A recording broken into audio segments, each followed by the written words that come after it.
හදවත් කාගේ තියෙන කොන්තර අමතක කරලා කාගේ එදාස් වෙනකම් අමතක කරලා ඒ ජවය මතුරලා අපේ වීරයන් ඉහෙන් තියන්න හදවත් අපේ පූජාසනයක් බවට පත් කරන්න අපි පෙළඹෙන්නේ සදාදරණීය අම්මේ තාත්තේ ඔබත් සතුටු වෙනවා හදවතින්ම මමත් සතුටු වෙනවා හදවතින්ම 48 නිදවස් අරගලය වෙනකොට අපේ වීරවරු කැලෑවැදිලා හිටපු කැරලි ගහපු අය ජීවිත දහස් ගණනක් පරිත්‍යාග කරලා තිබුණා ඉතිහාසයේ වලිය වෙලා තියෙනවා අම්මේ තාත්තේ මේ සදාදරණීය මොහොතේ මං ආයාචනයක් කරනවා ඒ වීරවරුන්ගේ ඉතිහාසය කියවන්න පොත්පත් කීපයක් අපිට ඉතුරු වෙලා තියෙනවා දැන් ඒක යලි කියවන්න කියවලා ඒ ඉතිහාසයෙන් අරගත්තු දේ වර්තමානයේ ජීවමාන කරලා තියෙන ලංකාවේ වත්මන් ජනාධිපතිතුමා නැත්නම් අපේ රටේ රජතුමා රටට උදා කරලා දීපු මේ අභීත අදීන නායකත්වයට එක්ක සමස්ත විරුවන් Tamange හදවතින් සටන් බිමට පිවිසිලා මිනිසුන් මරන්න නෙවෙයි මිනිසුන් ජීවත් කරවන්න මහත් වූ මෙහෙයුමක නිරත වෙලා ඕන් අපිට ලෝකෙටම පෙන්වලා දීපු වීරත්වයට ඒ ඓතිහාසික වීරත්වයට එකතු කරන්න අද ඔබත් මමත් මෙතෙන්ට වෙලා ඉන්නේ ඒ වීරයන් සමරන්න වගේම ඕන්ට ගෞරව කරන්න වගේම ඕන් කළ යුතු දේ දැන් ඕන් කරලා තියෙනවා දැන් ඔබටත් මටත් කරන්න තව ගොඩක් දේවල් ඉතුරු වෙලා තියෙනවා අපේ මව්බිම වෙනුවෙන් ඒ තමයි අපි අපේ රටේ තිබුණු යුද්ධය නිසා උතුරු කලේ මහ පොළව සරුසාර මහ පොළවක් ඒ මහ පොළව ලෙහින් තෙත් වෙලා තිබුණේ උතුරු කරේ මහ පොළවේ ඕන දෙයක් වගා කරන්න පුළුවන් හැකියාව තියෙන සියලු පෝෂ්‍ය පදාර්ථයන්ගෙන් අනෝන මහ පොළවක් ඒ මහ පොළව සශ්‍රීක කරන්න ඕන්ට බැරි වුණේ ලෙහින් පොළව තෙත් වෙනකොට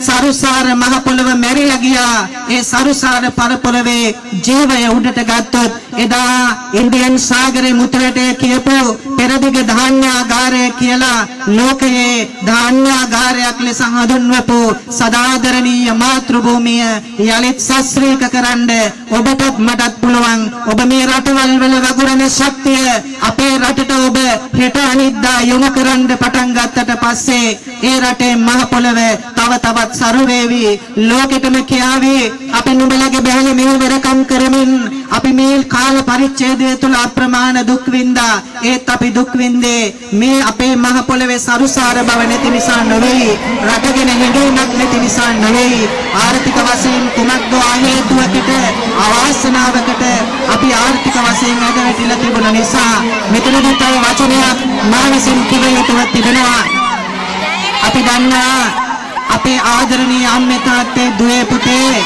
අපේ ඉතිහාසයේ වර්තමානයේ වෙන විට ලෝකයේ කොටස් තුනකට වෙන් කරලා තියෙනවා පළවෙනි ලෝකය දෙවෙනි ලෝකය තුන්වෙනි ලෝකය කියලා පළවෙනි ලෝකේ දෙවෙනි ලෝකේ තුන්වෙනි ලෝකේ වෙන් කළේ ඒ රටේ තියෙන ආර්ථික නිෂ්පාදන ගණනය කරලා ඒක පුද්ගල දල ජාතික නිෂ්පාදිත ආර්ථිකය රටේ එක පුද්ගලයෙකුගේ ආදායම කොච්චරද කියලා මැනලා ලෝකේ පළවෙනි තැනින් තිබ්බා පළවෙනි ලෝකේ ආදායම වැඩි දෙවෙනි ලෝකේ දෙවෙනි තැන තුන්වෙනි ලෝකේ ආදායම අඩුයි ඒ අනුව අපි අයිති උනේ තුන්වෙනි ලෝකයට ලංකාවේ ආර්ථිකය පහළ තලයක තිබුණ නිසා ඒත් ලෝකෙ කොතැනකට ගියත් ඒ ඕනෑම තැනකදී අභීතව මා කරන ප්‍රකාශයක් තියෙනවා ඒ තමයි අපි අයිති වෙන්නේ තුන්වෙනි ලෝකෙට නෙමෙයි කියලා. ඇයි එහෙම කියන්නේ? ලෝකය පළවෙනි දෙවෙනි තුන්වෙනි කියලා වෙන් කළ යුත්තේ ඒ රටේ ආර්ථික පදනම මත නෙමෙයි. ඒ රටේ තියෙන සංස්කෘතිය, ඒ රටේ තියෙන අදීන අභීතත්වය,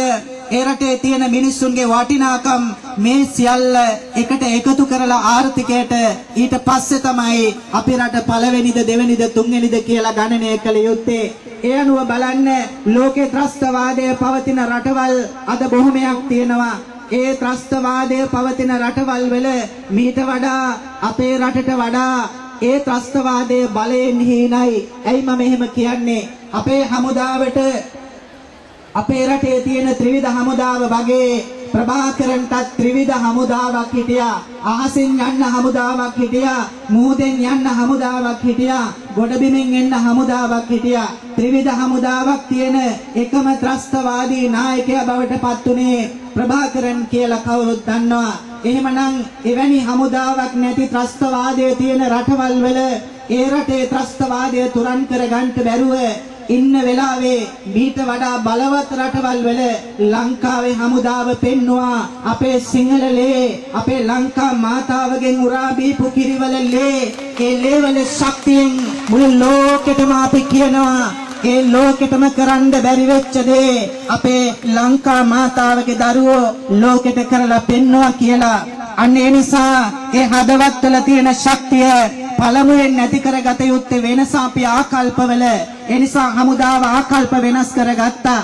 ඔය හමුදාවම තමයි මීට දශක ගණනාවක ඉඳලා හිටියේ. ඒ හමුදාවට ආකල්ප වෙනස් කරගන්න පුළුවන් ශක්තිය හොඳ නායකත්වයක් තුල ගොඩනැගුණා. රටේ රජතුමා අදීන අභීත නායකත්වයක් තුල ඔවුන්ගේ ආකල්ප වෙනස් කරන්න හොඳ සෙන්පතියෝ ටිකක් ඉස්සරහට දැම්මා. සෙන්පතියෝ කලේ හමුදාවට වීරත්වය ඇති කළා. උඹලා ශක්ති සම්පන්න මිනිස්සු, උඹලට පුළුවන් මේ කුරිරු ත්‍රස්තවාදය විනාශ කරන්න කියලා ඔවුන්ගේ ආකල්ප වෙනස් කළා. ආකල්ප වෙනස් වුණාම ඔවුන්ගේ ජවය වැඩි වුණා. ඔවුන් ලෝකෙටම පෙන්නවා අපි ඒ බිහිසුණු ත්‍රස්තවාදය තුරන් කළා කියලා. ආදරණීය ලක්කම්මේ නුඹ වාසනාවන්ත ගැහණියක්. නුඹ ආදරණීය ලක්කම්මේ මේ මුළු ලෝකයටම ආදර්ශ සපයන්න පුළුවන් දරුවන්ට කිරි දීලා හදපු අම්මා කෙනෙක් කියලා අද මේ මොහොතේ අපිට සටහන් කරන්නට පුළුවන් මුළු ලෝකෙම වාර්තා තුල. ඒ නිසා මෙන්න මේ ඓතිහාසික පසුබිම තුල ඒ නිදහස සමරන්න එකතු වෙච්ච වෙලාවේ අප විසින් කළ යුතු තව දෙයක් තියෙනවා. ඒ තමයි පසුගිය කාල පරිච්ඡේදයේ මම මාස 3ක් ලංකාවේ ඉඳෙද්දී ඒ මාස 3ම මම හිටියේ හමුදාවත් එක්ක පොලිසියත් එක්ක. මම ලංකාවේ නොගිය කැම්ප් එකක් නැහැ. හමුදා කඳවුරක් නැහැ. කඳවුරෙන් කඳවුරට ඔවුන්ට ආශිර්වාද කරන වැඩසටහන් වලට යන්න මට වාසනාව ලැබුණා. මම සතුටු වෙනවා. මට කළ හැකි මෙහෙවර අවියෙන් නොවේ හදවතින් ආධ්‍යාත්මික ශක්තියෙන් නිසා ඒ වෙනුවෙන් මට කළ ආරාධනාව ඔස්සේ මම ගියා. හමුදාව එක්ක කඳවුරු වලට ගිහිල්ලා ඔවුන්ගේ හදවත් වලට ශක්තිය දැනෙන්න පිරිත් නූලක් බඳිනකොට හමුදා සෙබළු අත දික් කරලා කිව්වේ හාමුදුරුවනේ මේක තමයි අපිට තියෙන ලොකුම ශක්තිය කියලා. ඒ ශක්තිය දෙන්න වරම් ලැබුණා. ඒ නිසා ඒ කාල පරිච්ඡේදය තුල අපි දැකපු දේ තමයි මම රණවිරු සෙවණේ බිඳ වැටුණු ආධ්‍යාත්මය ගොඩනගන්න, බිඳ වැටුණු මානසිකත්වය ගොඩනගන්න කරන දේශන මාලාවේ මම දේශන 3කට සම්බන්ධ වුණා. ඒ දේශන 3ේදී මට මතකයි මම දේශනේ කරලා වේදිකාවෙන් බහිනකොට රෝද පුටුවේ වාඩි වෙලා ඉස්සරහ පේලියේ හිටියේ කකුල් දෙකම නැති සෙබළෙක්. ඒ කකුල් දෙකම නැති සෙබළගේ උකුල උඩ හිටියේ අවුරුදු 2ක විතර ඔහුගේ දරුවා. කකුල් දෙක නැති තාත්තා වීරෝදාර යුද සෙබළා රට වෙනුවෙන් තමන්ගේ දෙපය දන් දීපු සෙබළා තමන්ගේ දරුවා උකුල උඩ තියාගෙන ඒ දේශනෙට සමන් දුන්නේ. ඒ වෙලාවේ මට මතකයි දේශනේ ඉවර වෙලා මම වේදිකාවෙන් බහිනකොට රෝද පුටුවලාය රෝද කරකෝ ළඟට ඇවිල්ලා ඕන්ගේ හදවත්වල තියෙන දේ කිව්වා.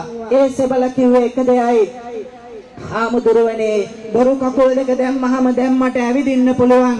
ඒත් හමුදා නීතිය අනුව බොරු කකුල් දාගෙන යුද්ධයට යන්න දෙන්නේ නැහැ. එහෙම දෙනවා නම් මම අදත් මේ දරුවා ගෙදර තියලා බොරු කකුල් දෙක පැලඳගෙන යුද්ධයට යන්න මම සූදානම් කියලා ඒ යුද සෙබළ මාත් එක්ක කිව්වේ. මගේ අත අල්ලගෙන ඉඹ අත් දෙක කඳුළු වලින් තෙත්තුණා. දේශය පිළිබඳ අභිමානය තමන්ගේ ශරීරයේ අංග උපාංග දන් දුන්නත් ඔවුන්ගේ හදවත්වල තියෙනවා. වීරෝදාර රණවිරුවනි මේ උත්තමාචාර්ය නුඹලා වෙනුවෙන් වීරෝදාර රණවිරුවනි මේ අත්වල ලෙලදෙන සෑම සිංහ කොඩියකින්ම අභීතවාදීනව නුඹලා ලෝකයෙන් රටට උදා කරලා දීපු ඒ අපේ නිදහස් උරුමය වෙනුවෙන් නුඹලාට උපහාර කරන්න මේ දහස් සංඛ්‍යාත ජනකාය අද මෙතනට එකතු වෙලා ඉන්නේ. ඒ නිසා අපි ඔවුන්ට ආශිර්වාද කරමු. අපි ඔවුන්ට සෙත් පතමු. ඒ තමයි රටට අධීන වූද අභීත වූද නායකත්වයක් සපයපු වර්තමාන අපේ රජතුමාට සේනාධිනායක ජනරංජන මහින්ද රාජපක්ෂ ජනාධිපතිතුමන්ටත් ඒ වගේම මේ සියලු යුද සැලසුම් වෙනුවෙන් මූලිකත්වය ගැන කටයුතු කර ආරක්ෂක ලේකම් ගෝඨාභය රාජපක්ෂ මැතිතුමාටත් ඒ වගේම ත්‍රිවිධ හමුදාපතිවරු පොලිස්පතිතුමා ඒ වගේම සිවිල් ආරක්ෂක නිලධාරීන් ඇතුළු කොට ඔවුන් කළ කැපකිරීමට ඔවුන්ටත් ඒ වගේම